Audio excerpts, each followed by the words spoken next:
aí? Como é que foi aí a leitura de 2 Samuel? Tá tudo bacana, né?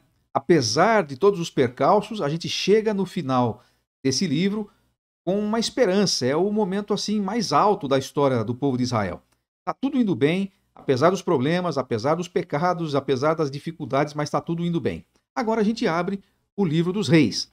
E na realidade nós vamos fazer o mapa de voo dos dois livros, porque é um livro só. Primeiro e segundo reis é uma história só. Na Bíblia hebraica, inclusive, eles faziam parte do mesmo rolo. Então nós vamos olhar os dois porque o mapa é igual, vale para os dois.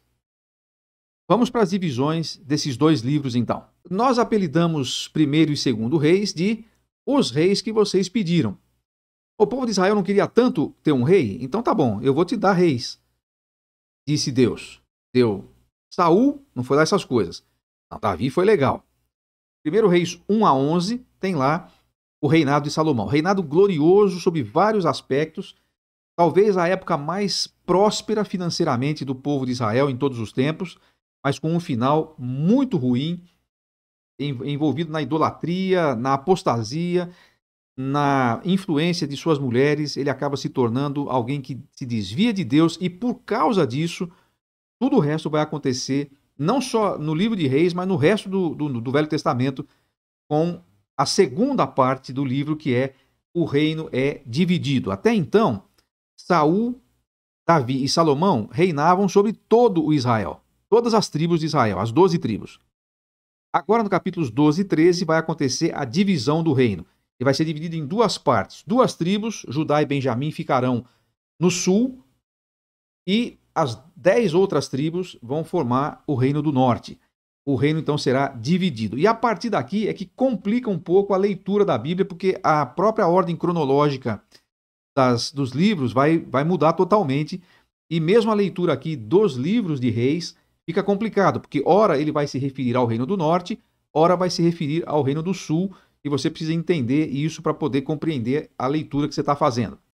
Então, os próximos capítulos, capítulo 14 de 1 Reis até 2 Reis 17, nós vamos ter a divisão do reino, os primeiros reis, a gente vai mostrar um gráfico daqui a pouquinho, até a queda de Samaria. O reino do norte será levado cativo pelos assírios. Então, isso vai até o capítulo 17 de 2 Reis. O reino do sul ainda continua mais alguns anos. Então, de 2 Reis 18 até 25, você vai ter o reino de Ezequias, até que Jerusalém, ou o reino do sul, também é levado cativo pela Babilônia. Agora, é bastante informação e eu tentei tornar isso de uma forma gráfica, para você poder entender melhor o que você vai ler, porque disso vai depender toda a sua leitura do resto do Velho Testamento. Porque a partir de agora, os profetas também vão aparecer cronologicamente durante praticamente esse período. A maioria dos profetas do Velho Testamento vai aparecer ali. Então é importante que você saiba o que está acontecendo para não se perder. Então você começa aí com Saul, Davi e Salomão. São 120 anos, 40 anos de cada um desses reinados, que a gente viu especialmente em 1º e 2 Samuel. Salomão ainda tem lá os primeiros 11 capítulos de Reis. Aí você vai ter a divisão do reino quando morre Salomão. Então Roboão, o seu filho, assume o reino do sul e Jeroboão assume o reino do norte. O reino do norte vai ser chamado de Israel na leitura e o reino do sul vai ser chamado de Judá.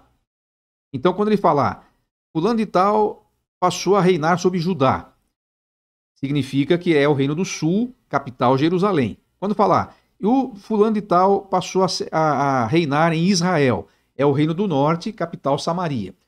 Então, o primeiro rei é Jeroboão, no norte, e o primeiro rei é Roboão, no sul. As duas histórias vão sendo contadas em paralelo. O que vai acontecer a seguir?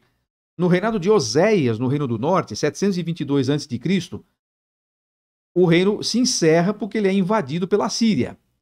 A Síria passa a comandar ali o reino do norte, assim como outros povos que a Síria, que é o maior império do mundo naquele momento, vai assumir. Enquanto está acontecendo lá no norte, Ezequias é o reino aqui no sul.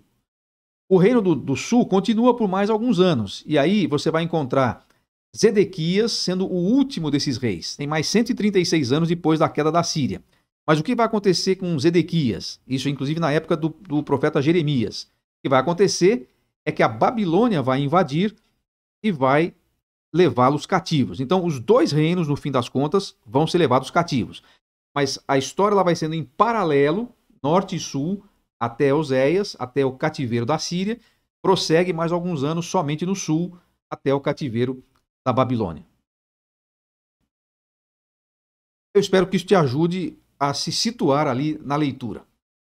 Então, não desista, não desanime.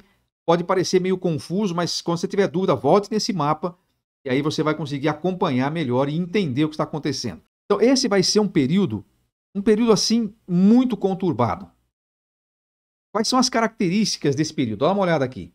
Em primeiro lugar, muita apostasia. O povo vai se voltar totalmente contra Deus e aí você vai entender por que Deus falou tantas vezes lá no Pentateuco, especialmente no livro de Deuteronômio, não se afastem da lei, não se afastem da lei, não quebrem alianças, senão vocês vão ter consequências, e aqui você vai ver essas consequências, assim como já tinha acontecido no livro de Juízes, mas aqui até as últimas, porque no fim vai acabar acontecendo o exílio.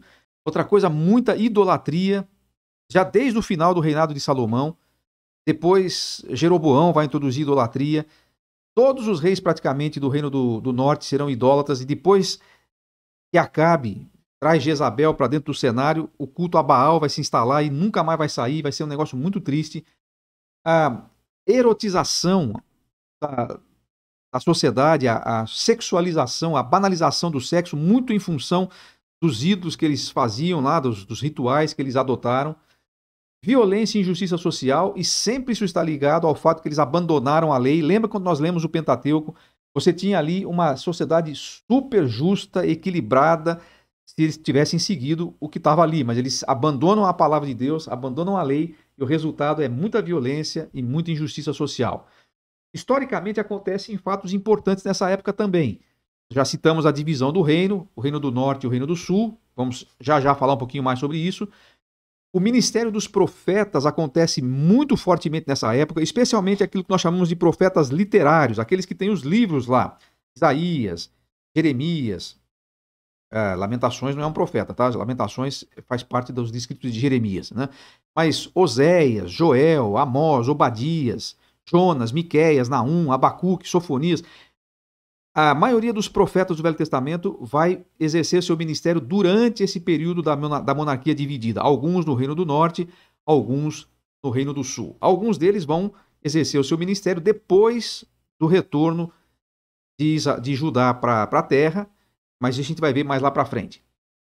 O exílio assírio, que é a invasão da Assíria e tornando cativo o Reino do Norte, capital Samaria, isso aconteceu em 722 a.C. Nessa época nós vamos ter a origem dos samaritanos. Você já deve ter ouvido lá no Novo Testamento que os judeus não se davam com os samaritanos. Você vai ver que a origem desses samaritanos é a mistura étnica e também religiosa dos remanescentes do Reino do Norte com os outros povos que passam a habitar a sua terra depois da invasão assíria. Então vai haver ali um culto misto que vai ser um grande problema, e por isso que os judeus não vão depois se dar bem com os samaritanos nunca mais. E finalmente nós temos o exílio babilônico, que é quando Jerusalém também é invadida, é tomada, e aí a Babilônia assume. E esses destaques são importantes não só na história, mas no desenvolvimento de todo o Velho Testamento. Então, muita gente também tem um certo quê ao ler 1º e 2º Reis. É muito comprido, é muito repetitivo, eu me perco. Não se perca, pega esse mapa e voe, porque esse também é essencial, esse trecho da Bíblia, essa parte da Bíblia também é essencial para a sua compreensão do Velho Testamento. Há muitas lições absolutamente modernas, atuais, importantes para a gente aprender nesses dois livros. Não pule, não desista, vá até o fim.